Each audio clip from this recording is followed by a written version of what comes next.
comment on coupe? On coupe comme ça. La béquille, elle est où? Alors ça par contre, ok, tu descends, là, la selle, pas besoin de grosse force, perfecto. 1,90 m, 105 kg sur ce scoot, voilà la position de conduite qu'on a. Les jambes en avant, on a le dos assez droit. Cette position-là, elle est bien, mais je trouve qu'elle est moins plaisante que sur un T-Max, c'est-à-dire qu'il manquerait un petit peu de hauteur quand on a des bottes ou quand on a des grands pieds. Vous voyez, j'ai les pieds qui viennent se bloquer, alors qu'en bas, ça n'arrive pas au niveau de l'angle. Vous voyez ce que je veux dire? Mon pied, il est comme ça au lieu d'être comme ça. Donc, c'est pour ça que quand je roule peut-être plus souvent comme ça que comme ça. C'est un peu moins plaisant. Et comme je vous disais tout à l'heure en roulant, c'est que quand on est en train de s'arrêter, parfois, moi, j'aime bien rouler comme ça. Et ici, ça manque un petit peu une petite platine, peut-être continuer une petite platine, peut-être sur les autres versions, ça existera. Mais la position fait que tu as déjà une selle qui est assez large, donc c'est-à-dire quand tu vas descendre, tu as les jambes assez écartées. Donc quand tu es sur la selle, vous voyez, moi je suis 1,90 m, là j'ai les pieds à plat.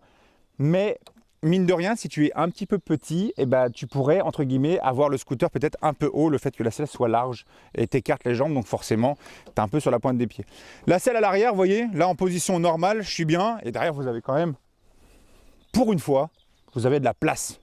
L'arrière, tu as un banc, mon pote, tu peux y aller. La deuxième personne, elle peut être bien installée. Les petits cale-pieds qui sont ici. La seule chose que je disais, voilà, c'était vraiment peut-être un petit dossier ou un truc comme ça, parce que forcément, le couple que possède ce scoot, c'est quand même assez monstrueux à bas régime. Je suis vraiment bluffé.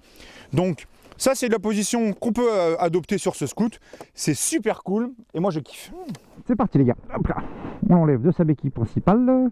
Je suis en mode dynamique. Ce qu'on va d'ailleurs faire, c'est qu'on va essayer toutes les versions, toutes les modes qui existent, et on fera des petits départs arrêtés, voir si ça change énormément en accélération.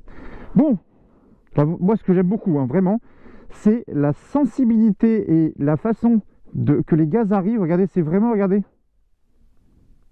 tu peux vraiment avancer tout doucement, c'est smooth, même en mode dynamique. Bon, est-ce que ça braque? Parce que ça reste un scooter qui se veut un peu urbain.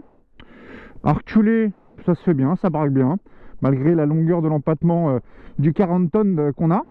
Hop, c'est reparti. Hop là, ça repart. Moi je remarque quelque chose, c'est que BM n'a pas voulu mettre de sonorité un petit peu comme les Zoé. À bas régime, vous entendez un peu le bruit du moteur électrique, mais vous voyez, ça repart super fort.